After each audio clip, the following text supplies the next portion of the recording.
Good morning mga bossing, sa masiglang araw po sa atin lahat. Kamusta mga boss? Ang unit ito ngayon ay isang Nissan ND350. Issue nito mga boss, langit-ngit, lagutok at may kabig na sa manubila. So nagwe-wiggle yung gulong niya. Panchiki mga boss, ito nakikita natin yung ball joint niya, upper. Yan. May play na po siya. So lumalagutok po. Ito yung sanin na lagutok sa langit-ngit niya. Ayan. Yung upper ball joint. So palitin na po ito mga boss. Assembly po pag pinapalitan to. Yung lower naman niya, ayan, lagutok po. Ayan. Relax na. Kaya nagwi-wiggle na po yung gulong niya. Pati yung club bushing niya. Sobrang luwag na po. At palitin tayo ng rack end. Ito mga boss, yung unit natin. Inakapit na natin yung lower ball joint niya bago.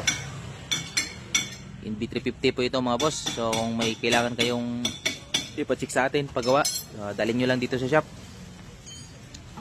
Free check up naman tayo, free estimate. So, road test muna natin bago natin i-actual check up, so para makita natin yung kondisyon ng mga parts pang ilalim.